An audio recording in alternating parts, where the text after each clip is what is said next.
Welcome to our quick start guide for Enhancement Shaman in Mist of Pandaria. This video is going to cover everything that you need to know for setting up your character, which includes the best race, the best talents, glyphs, gear, professions, macros, and so much more. But first, let's talk about what's new and what to expect from your spec in PvP. There are three things that define Enhancement Shaman and Mob. The first, definitely going to be disruption. You are going to be the nightmare of any caster, having wind shears, grounding totems, and instant hexes to shut down damage and CC. Now this really isn't new, I get that.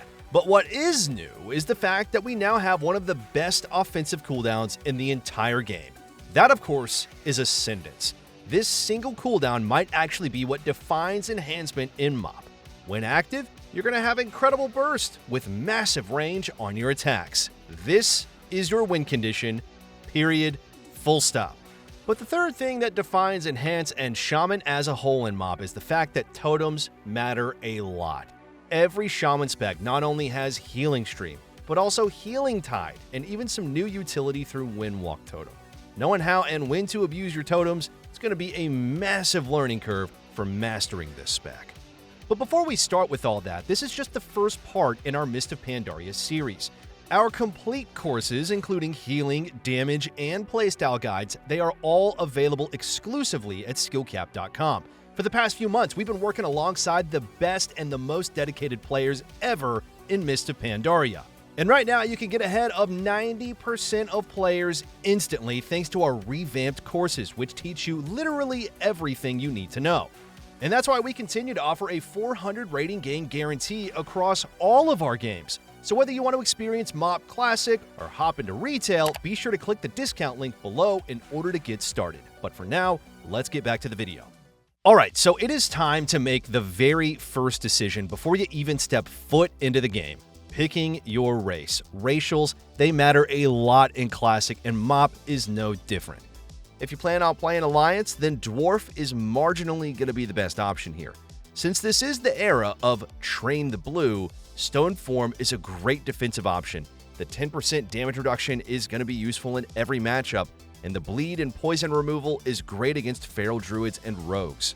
Now, if you want to play Horde, Orc is definitely going to be your best option here.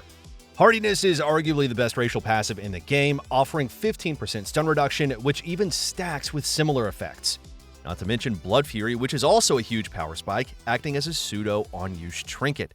But now, let's talk about talents and glyphs, which both received an overhaul going into the expansion and are now much more streamlined. For our first row, we're going to pick Nature's Guardian every time. Its healing effect has a low internal cooldown that can even proc during stuns, passively bolstering our survivability. Now, we don't really need Astral Shift since we already have Shamanistic Rage. For the next row, we're going to be playing Windwalk Totem most of the time, especially in 3v3 with another melee. This is going to ensure uptime against slippery targets like those mages, hunters, and druids. Now, with that said, Earth Grab is definitely playable, especially if there's an immobile caster on your team like a Warlock when you're up against double melee in 3v3. Now, for our level 45 talents, Call of the Elements is always going to be the play. This talent is extremely busted, allowing us to reset the cooldown of most totems. This means we can Tremor back-to-back, ground twice in a row, or give our team crazy mobility with Windwalk. Then, for the next row, we're going to play Ancestral Swiftness. Now, we're not really doing this for an instant heal, but instead, an instant Hex or Elemental Blast without needing to rely on Maelstrom stacks. For the next row, we're going to want to play Ancestral Guidance in the vast majority of games to pair with our Ascendants. This is going to convert damage into healing for our entire team, allowing us to stay hyper-aggressive during our burst windows.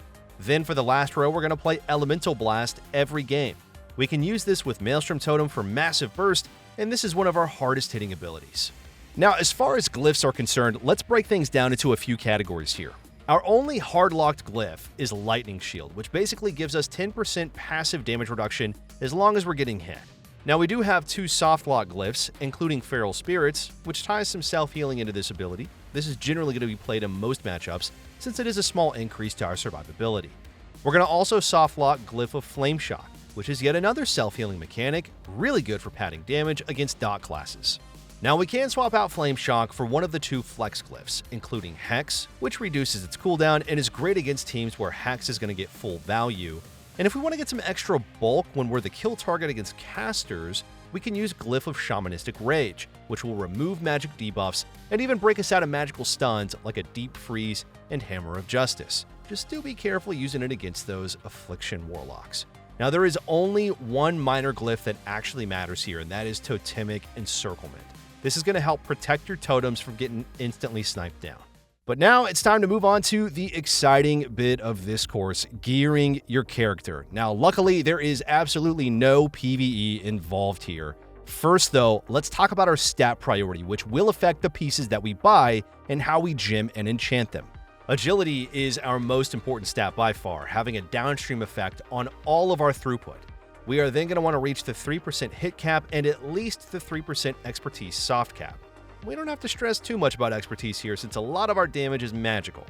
Then we want to prioritize mastery as a secondary stat. What this is going to do is it's going to give us a flat damage increase to our spells, which is where a huge chunk of our damage comes from. We're then going to want haste whenever possible. This is a quality of life stat as a shaman. Finally, we have crit, which is our least important stat and should be avoided whenever possible. Mob also introduces two new stats, PvP Resilience, which reduces damage taken from enemy players, and PvP Power, which increases healing and your damage done to other players. Both of these stats occur naturally on PvP gear and are the reason why all of your best in-slot gear is going to be from PvP. And while they are important, you really don't need to worry about them when gearing. Now, like most expansions, you're going to start by collecting full honor gear while gradually farming conquest gear every week to replace each slot with higher item level epics.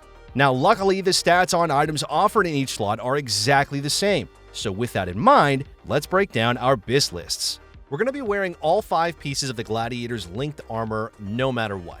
Then we're going to get the neck and cloak of prowess, bracers of alacrity, belt and boots of cruelty, and then the ring of accuracy and cruelty.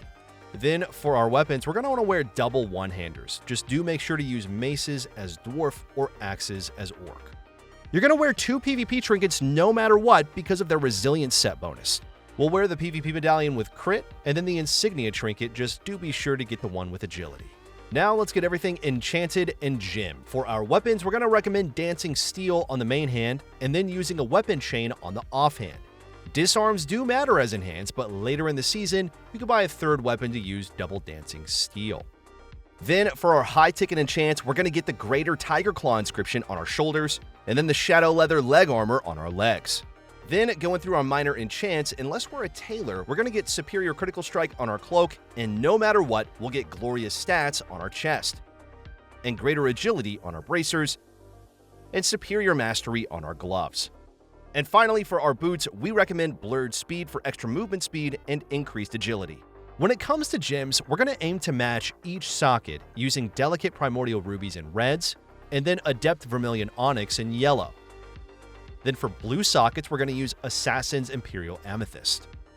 You'll then need to decide what you want to do for your meta gem, and there are a few different routes we can take. By default, we're going to go for the Agile Primal Diamond for a huge boost to our damage. Otherwise, if we want more consistent defensive bulk, we can get the powerful Primal Diamond for its 10% stun reduction, which is good against Windwalker monks, rogues, and even mages. And don't forget here, you get an extra prismatic socket in your belt with the Living Steel belt buckle. So once you have everything geared and enchanted, be sure to head over to the Reforger to fine-tune your stats. Here we're going to make sure we have our hit cap, and then we're going to prioritize removing crit and converting it into mastery or haste. But now let's talk about professions, which are very important in Mist of Pandaria. As a DPS, there are 2 distinct routes you can take, but no matter what, you should always get tailoring if possible.